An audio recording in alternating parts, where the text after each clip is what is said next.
On nous l'a rendu à notre troisième partie qui se trouve être l'ajustement et la finition du manche. Là, on va être rendu. Moi, je fais toujours ça avant de faire la finition parce que si on. C'est la dernière étape, je pense, où on peut carrément ruiner notre manche de hache, le scraper. Fait que moi, c'est ça la tête que je vais installer là-dessus. C'est une tête de hache-masse de 8 livres. Pour ceux qui ne le savent pas, il y a sur une tête de hache, il y a toujours un côté qui va être plus gros, puis l'autre qui va être plus petit. C'est tout simplement pour nous permettre de venir avec le coin, de coincer la tête de la hache dessus. Fait qu'il faut mettre le côté le plus ouvert en haut, puis le plus fermé en bas. Puis ensuite, on va réouvrir avec les coins de bois puis d'acier. Si on mesure ici, j'ai 15-16 de ce côté-là. Ici, j'ai un C8 faible. Et ça va donc être ça qui va être notre dessous de tête. Faut juste pas se tromper pour tracer. Faut s'installer. Donc j'ai encore mes lignes de référence, mes lignes de centre ici. Et je vais juste centrer ma tête avec mes lignes de centre. Je vais la maintenir comme ça. Puis, je vais tracer avec un crayon blanc. On voit ici que mes lignes, ma tête était centrée avec mes lignes. C'est donc parfait. Sur le saut de sens, j'essaie de la centrer aussi. Ce que je fais aussi, je vais me marquer une ligne de référence approximative de profondeur. C'est juste pour me donner une idée à peu près vis-à-vis de où est-ce que je dois arrêter d'enlever du matériel.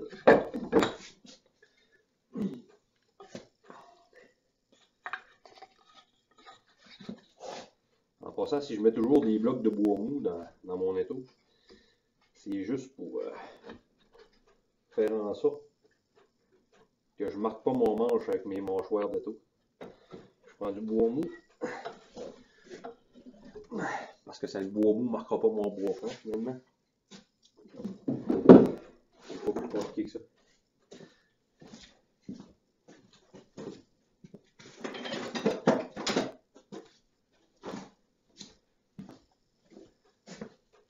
Je vais commencer par enlever le plus gros encore une fois avec ma planche. Donc quasiment avec le roulement.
On ne veut quand même pas en enlever trop parce qu'on veut vouloir garder l'ajustement.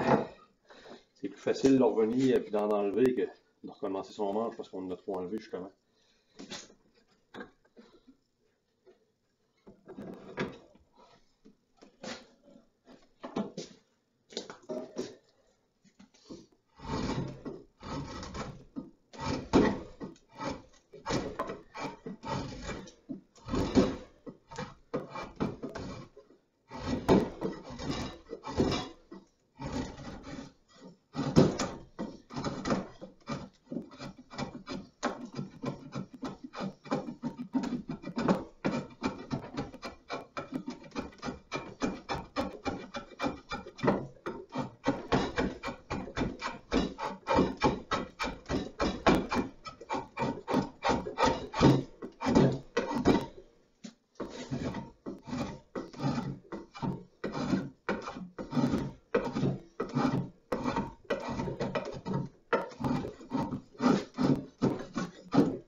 Une lime ronde,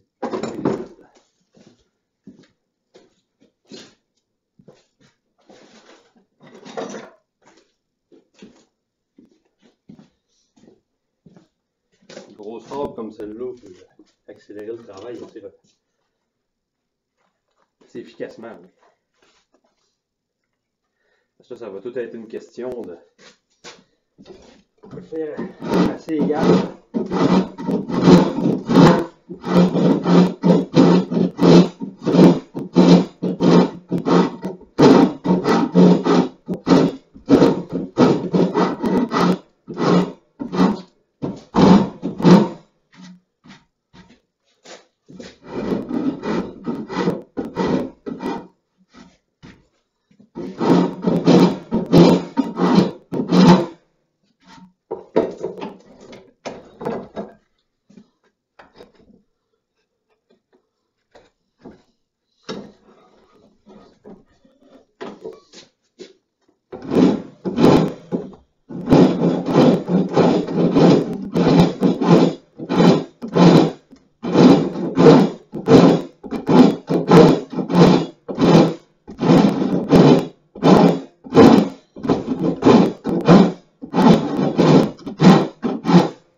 J'ai de voir tranquillement aussi. On est capable de faire rentrer, faire le premier bout. Puis en enlever un peu aussi. Avec la pastringue. Juste pour faire un chanfrein. Nous permettre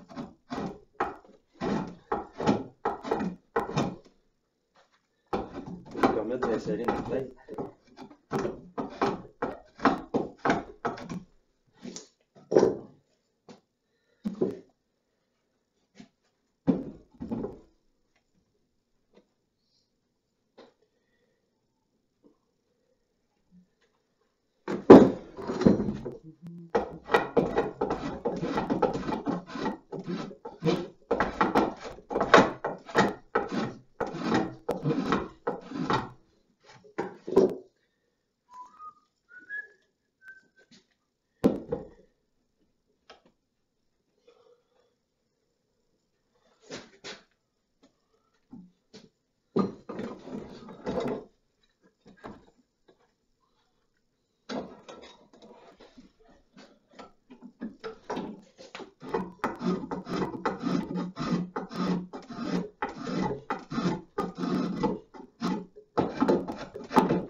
Une fois qu'on y a fait faire un bout, on va adresser souvent.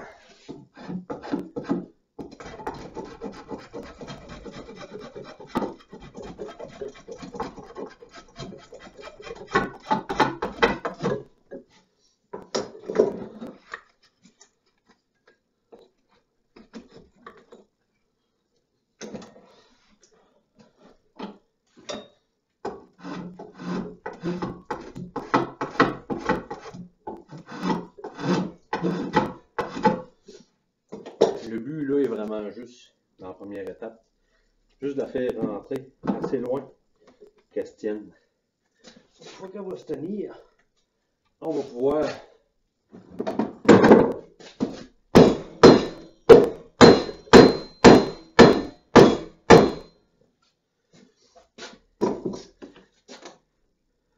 je le fais un petit peu dans l'étau. Normalement, c'est pas la vraie technique, je vais vous la montrer un petit peu plus tard. Je le fais un petit peu dans l'étau, rien que pour me marquer. C'est ça qui va me donner ici, là, les petites lignes. On voit les points où est-ce que la tête a frotté sur le manche. Puis, c'est ce qui va nous donner, dans le fond, nos références pour travailler là-dessus, la faire rentrer un petit peu plus loin. Et là, j'ai sorti ma grosse ligne. On va essayer avec une plus fine pour continuer.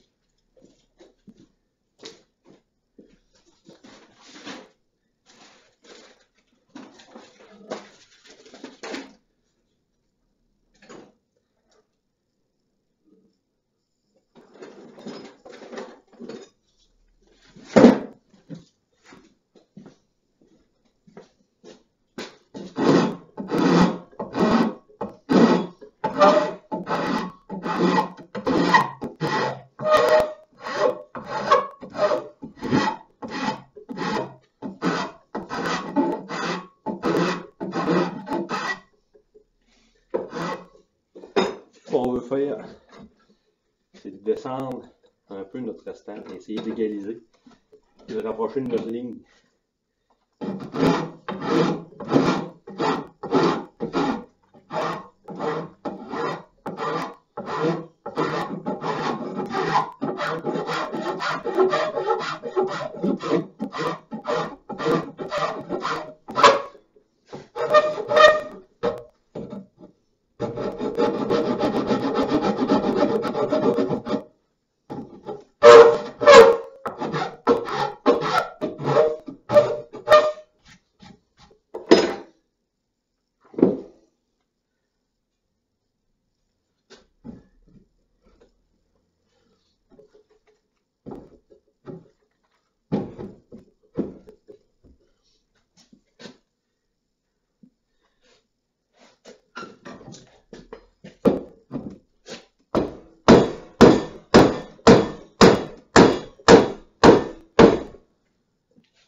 Ça, c'est quelque chose qui ne peut pas être fait aussi précisément sur des manches de production de série qu'on va acheter dans des magasins, des haches tout court qu'on va acheter dans un magasin.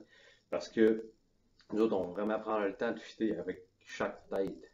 Puis des haches qui sont produites en grande série. Chaque tête de hache, chaque œil a son caractère, va avoir sa forme précise. Puis les manches ne sont pas toujours fitées avec précision. Puis malheureusement, ce qui se produit maintenant, les compagnies vont utiliser beaucoup de la colle, du filler en bon français, en bon québécois. Puis ça tient pas très longtemps. Fait que si on va avoir vraiment une tête solide, là, l'ajuster comme ça va être la meilleure façon qu'on peut pas utiliser.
C'est l'opération qu'il va falloir faire à répétition pendant plusieurs minutes. On l'insère, on la rentre le plus qu'on peut, on ressort. Et puis, la vraie méthode que je vous disais tantôt, je vais vous la montrer.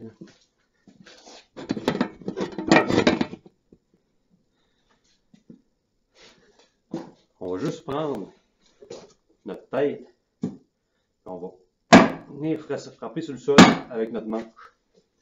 Faut y aller quand même délicatement parce que ça m'est déjà arrivé de briser des manches. Briser dans le dos, le pied du manche, c'est-à-dire. Là, on voit qu'on a quand même une certaine précision. Je sais pas si vous remarquez, là. Il y a des petits rouleaux de frisage ici, en dessous. Ça veut dire qu'on est assez serré, hein, que la tête essaye de prendre une coupe de le bois en passant. Ce qui est très bon. Ça veut dire qu'on va avoir un bel ajustement.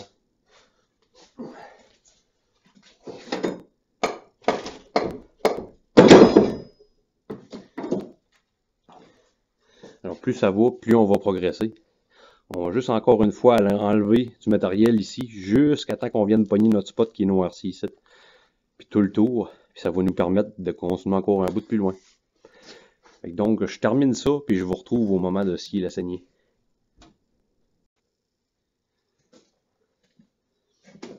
Alors là, on va être rendu à l'étape de se faire une saignée pour rentrer notre coin. La saignée, on veut la descendre environ, peut-être une petite affaire plus que les 2/3 de la hauteur de l'œil de la hache. Et dans mon cas, ça va descendre à peu près jusqu'ici. Je vais utiliser juste mon aiguille. parce qu'elle a quand même un chemin assez large pour faire un trait qui va être suffisant pour laisser assez d'espace pour laisser pénétrer le coin à une bonne distance dedans. Le fitage de la tête est très bien été. Dans le fond, on va avoir un bel ajustement qui va permettre à la hache d'être durable, au manche d'être durable. On va y aller tranquillement, juste sur un coin.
Alors, ça va nous donner à peu près cette profondeur-là.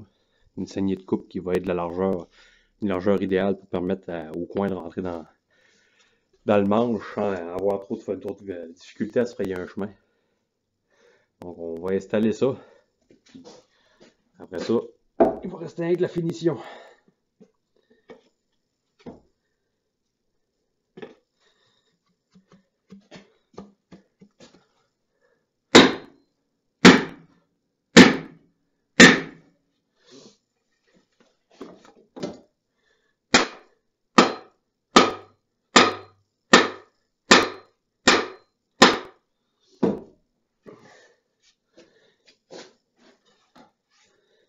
Vu que le poids de la tête est assez imposant, on peut aussi se servir de cette technique-là. Juste de venir taper sur le bout du manche. Puis comme ça, c'est suffisant pour le faire rentrer dans la tête profondément. On voit que notre tête est bien assise dedans.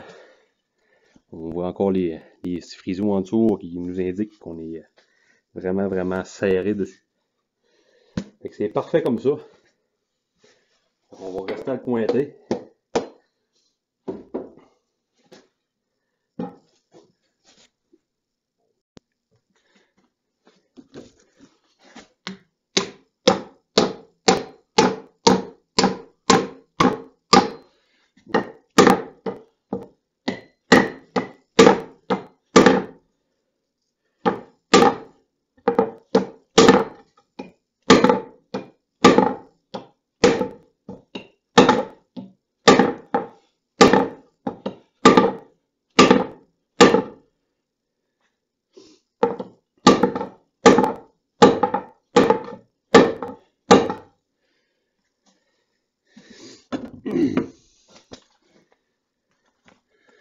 Rendu à un certain point, on va vouloir aussi s'assurer que notre point continue d'entrer.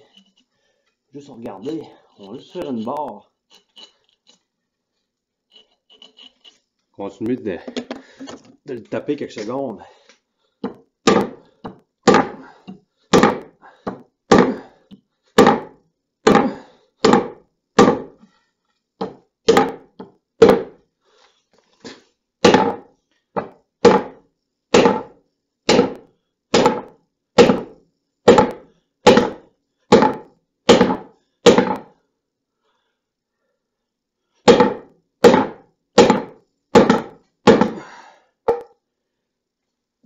Là, on sait qu'il ne rentre plus. Ce qu'on va vouloir faire après ça, une fois que le coin est bien assis à sa place, qu'il ne rentre plus, qu'il est jamais de partout, moi, ce que je fais, je prends juste une petite scie, je fais un tourner comme ça, je vais couper l'excédent.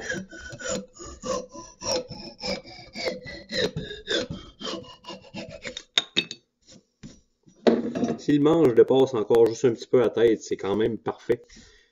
Parce que ça va faire en sorte que, en l'ayant cointé, il va faire un petit champignon par-dessus, puis il va serrer encore plus la tête.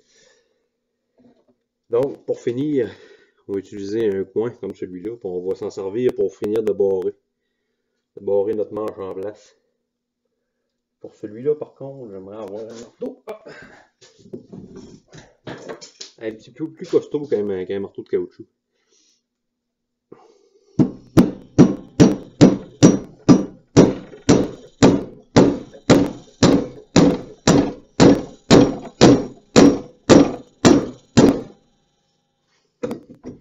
Et voilà! Alors, il nous reste juste le sablage. Le sablage du manche, ça va être un peu à votre guise. Dans le fond, vous allez pouvoir sabler à différents finis. Moi, honnêtement, je commence avec un 80 qui va me permettre d'enlever mes dernières imperfections. Puis après ça, je vais sauter qu'un 220, puis un 325. Faut idéalement peut-être pas l'amener trop doux, parce que sinon, si un manche trop doux, il va devenir glissant. Puis quand il est glissant, il va être plus dur à tenir, puis ça va donner des crampes dans les mains à l'usage à la longue. Fait que, oui, le fini. La finition, moi je me sers d'un produit de la compagnie Circa qui s'appelle de l'huile de brasin. Il y en a beaucoup de gens qui utilisent l'huile de lin bouilli, qui est un excellent choix aussi. Les vernis en tant que tels, je les recommanderais pas, parce que le vernis va produire le même effet qu'un sablage trop doux, c'est-à-dire que le manche va venir qu'à être glissant, puis ça va être dur sur les mains à long. Donc, c'est la fin pour moi. Merci. Mais donc, si vous avez aimé, vous pouvez toujours souscrire pour d'autres vidéos. Et puis, si vous cliquez j'aime, j'apprécierais. Bonjour.